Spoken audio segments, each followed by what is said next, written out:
No, I'm sure many of you haven't even seen a gizmatic, let alone used one. This is NEWAY GIZMATIC. These are the cutters, 45 and a 30. Yeah, it's limited, but still, it's portable. There it is. Gizmatic. Anyway, this part is your feed. Brings it up a few thousandths. Actually, go quite a ways around there. That's full up. This is full down. Big old dang bearing here in the middle. And a vise with floating. And it's V-blocked. So you put the bugger in the vise and close it down almost the entire way. Get it so your valve just about fits in there. Alright, we're doing a 45. So, it's labeled 45, whoops, it's hard for you to see, up. So, just put that rascal, slide it in the bearing, snug fit, go down through. Now, this is the part where you see it slide. The thing takes care of itself as you tighten up the valve and hold it down. And these things are accurate, they work very well. Now, you start your turn. This one howls because it's a tight blade, it's a hard valve. It even says XT on it. Turn clockwise. Rotation, there's the arrow.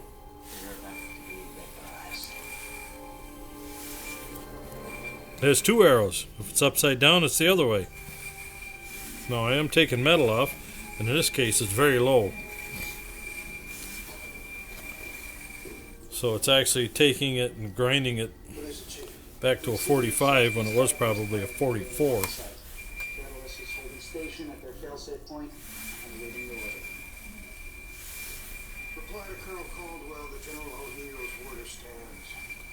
You notice if I put enough pressure on it, it stops squealing.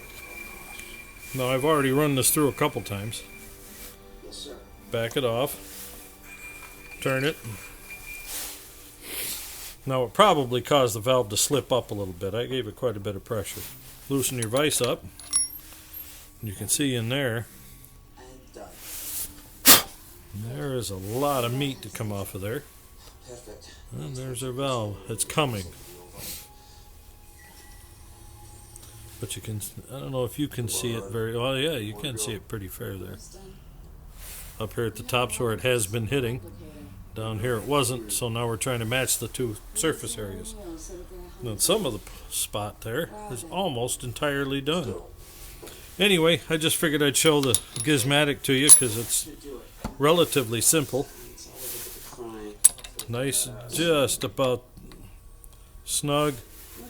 This thing slides, so you push your valve down against it. And since your valve lines up in a V-block, this lines up in a V-block. Start turning, start snugging. It's aluminum, so it's not going to do anything to the valve. Anodized aluminum. Except your cutters.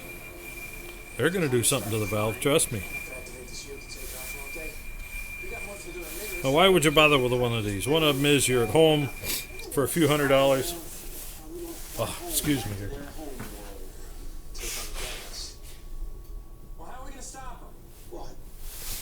I hate nose dripping on the camera. So, with your small engines, it'll do a very good job.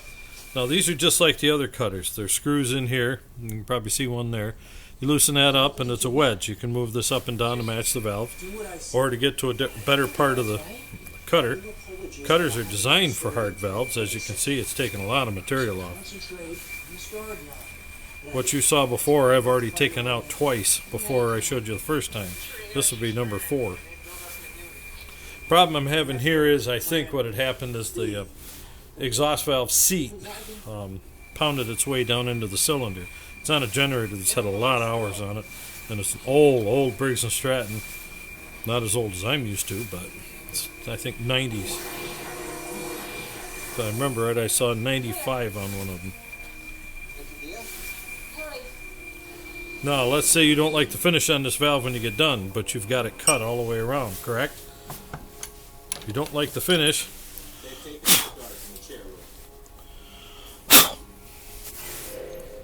we're almost there. It's taking an awful lot of meat. And you can see where the seat was, which if you were grinding or anything else, you'd have to do exactly the same thing. Make sure you clear down through there. And of course you got to have a good clean valve stem for it to hold. This one hardly has any wear on it, which is weird in its own right. This is the old slotted valve retainer, spring retainer. It's just, to take it off, I just had to lift it, push it in, and drop it down through the hole. Then it comes up and sits in a countersink. Okay, just hold your valve. Make sure you're all the way down. Snug it up and turn. Now, what I was saying before, if you don't like you've got it cut, everything looks good, put it in a drill press, gently of course, or a drill. Put the drill in a vise, make sure it's stationary. I don't have one here, but you get the 3M maroon pads that have some abrasive in them, medium to fine, but medium works about the best. And just literally fold it over the valve edge. Where's my intake? Right here. And you fold it over the edge and squeeze it. Or just lay it right there on the valve face as the drill turns it, and it'll clean it up some. It actually makes a very nice finish. I did that on a couple of tractor valves. Man, was it sweet when I got done. This puppy is harder than hard.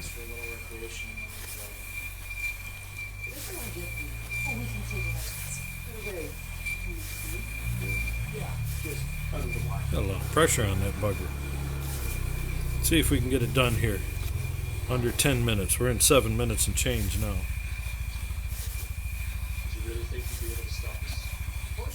No, regular valve. This thing will buzz it right off, no problem. Now some of you are going to say, well, what if that's a 30-degree valve you're working with? It's not. We wouldn't have even come close if it was a 30. Almost there. He put his hand in my forehead. How can you resist that? Well, I like to close my eyes. Mr. Woolsey informed us of everything we need to know. All of your C4 has been removed from the emitters. I'm afraid they won't be destroyed when the deadlifts arrives, which should be in a moment. Plans for that. You saw the metal that was taken off. One hard valve. Now, what am I going to do for the seat, since the seat's pounded in the aluminum? Well, what I'm going to do is make sure all the fins are clean, because the piston's scored. This thing is living on borrowed time, basically. We need to put an oil monitor in it. So what I'll do is, I've got a particular, I took a chisel, cold chisel, and essentially I ground it flat and then gave it a, how can you say it, a concave grind on one side and a convex on the other. So that essentially it's got a little whoopee in it like this. And if I get one set right that's a similar diameter to the valve seat, I tend to take that and pound all the way around to make sure it's tightened in there. If you go into the Briggs & Stratton manuals from years past, that is an actual procedure. And if it means anything to some of you, I have actually done it before and had it work successfully. Had an 8-horse short block, it pounded it down in 1/16 of an inch or so. And I got the seat down in there with a valve on it and started tamping around it and got the aluminum peened into the valve, rolled over it a little bit, reseated the valve. And years later, after I moved across state, we were in Sharon Springs, and the neighbor sold me a snapper for $25 because he needed smoke money, weed money, and gas money. So I bought the snapper and put that 8-horse on there. The problem was I only had a 11-horse carburetor. Oh my goodness, we're almost there. You see how much meat I took off of there? Isn't that nice? Wish you would. Shiny, smooth. I'm kind of surprised it's that smooth, to be honest. Because when I first started, it was squeaking, which, as some of you know, might indicate a blade problem.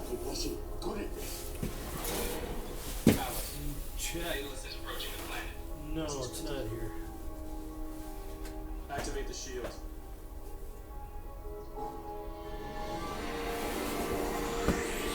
Hang on, let me show you.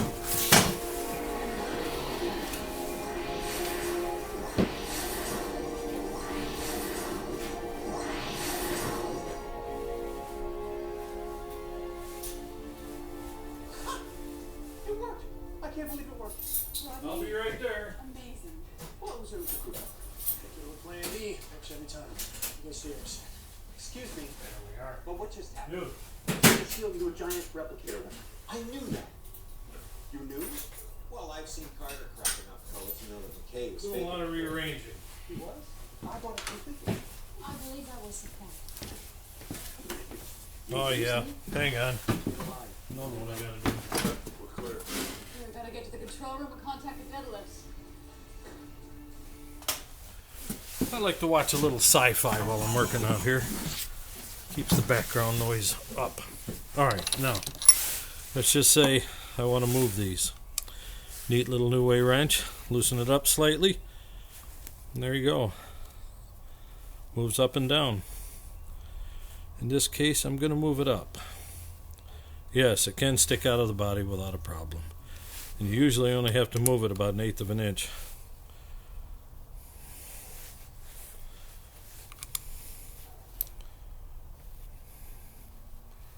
There you go, it's hanging out 1/8 to 3/16. And now put this back in. And the curious part is that when the V-block centers the valve, moves it back and forth, and you press down, lock it in, you got it.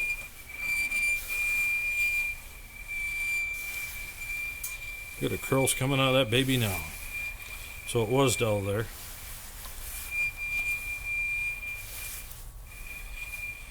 Obviously the last valve I did was probably in that area. Look at the curls. Isn't that something?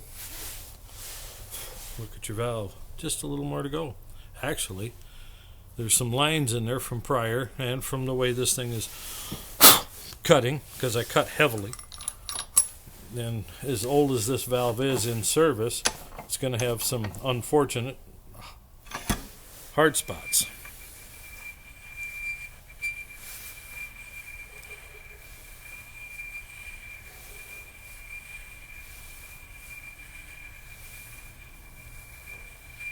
And it probably didn't help how hard I was doing it with a good blade. Here we go. Now it does, because of the teeth, quite often you will see lines in there from the machining. And from what I've seen over the years, that means virtually nothing. Because when you grind it, I've seen it online there where some of these guys have the brand spanking new, and some of them rebuilt reman grinders, valve grinders, and what happens? Well, they work with it and they actually have a wavy pattern in here. Well, I've got a straight pattern, smooth. So, at least it's smooth to the eye. I've got to go and feed the dogs here shortly, but what's the other one? Most often your intake, take a look at that. Comparatively, that's 30 degrees. So what do? Won't fit.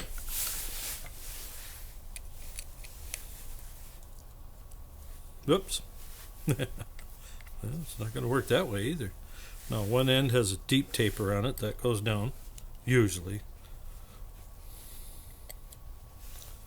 Slide that rascal in there. Get it down below the surface. Snug it up. Doesn't have to be tight. Just has to be nice and snug. You say, what'd you put it above the surface for? Well, to use that cutter.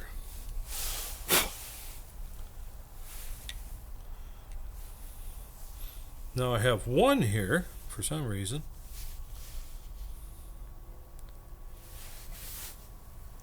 Yep, looks like I'm gonna have to order some new cutters.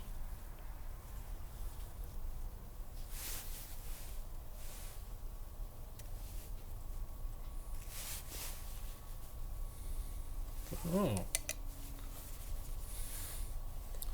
that may help. I don't know if it's the one I just put in there or not, but it was in backwards. There we go. And there's that one. Alright. There we go. Taper goes to the top and also has the NEWAY logo on it. There's a little bevel on it. Alright. Let's check for the bevels on the other on the 30. Now that we can turn it over, set it down on the bearing. Nice snug fit. Snug it up. Loosen it. Make sure you're there. You're down already. Now usually these puppies go very slow. Look at that. It's already curling out of there. Whew.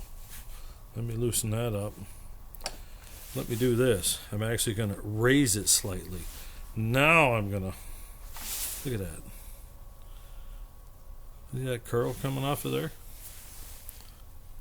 Wow. Now I'll loosen it and come up to it.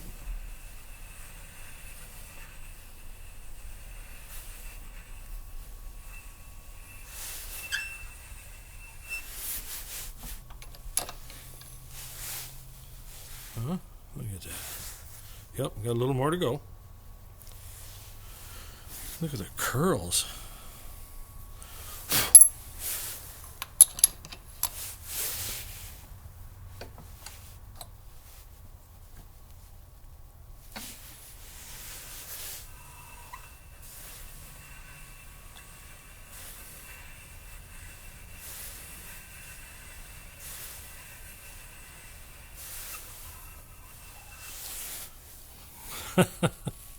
Can you see that? Yeah, the light's pretty bright that I'm working under, but look at that.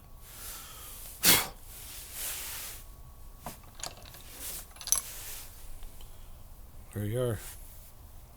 One valve, all sweetly machined. Like I said, run a 3M pad on there and clean it right up. Now, the other thing is that some of you are going to say those lines are a problem. Well, you do the same thing with cutters going on the seat, and even though it's not a complete contoured cutter like you get on a Surdy or a TCM 25 or some of the others, the what am I thinking of?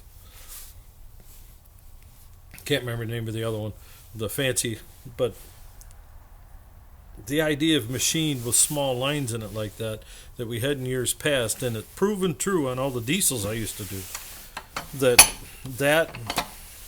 yeah, don't ruin your aluminum. Open the vise all the way up. You're going to ruin it anyway, sooner or later.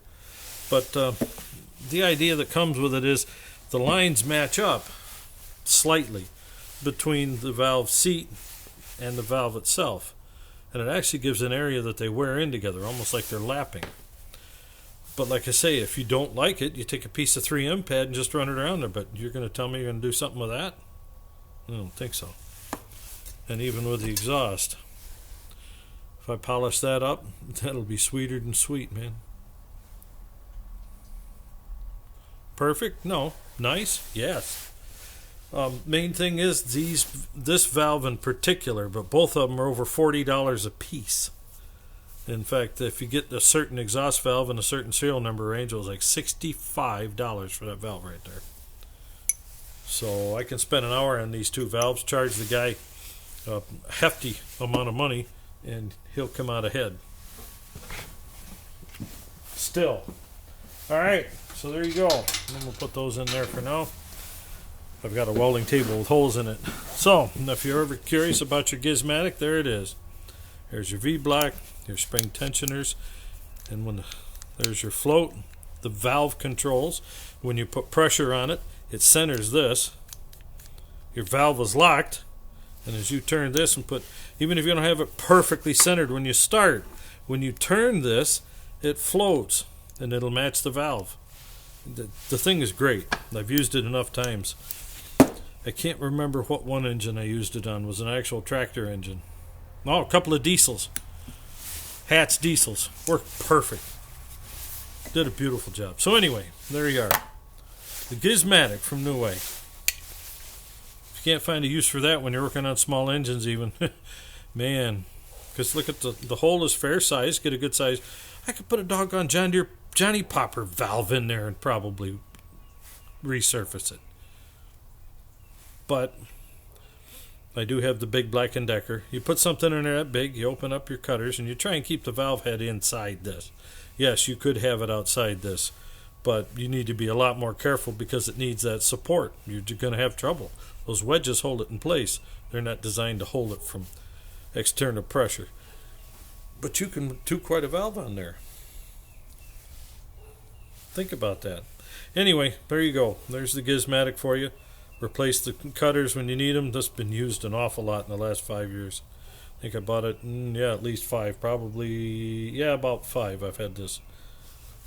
So, Gizmatic. Beautiful little piece of work. Catch you later.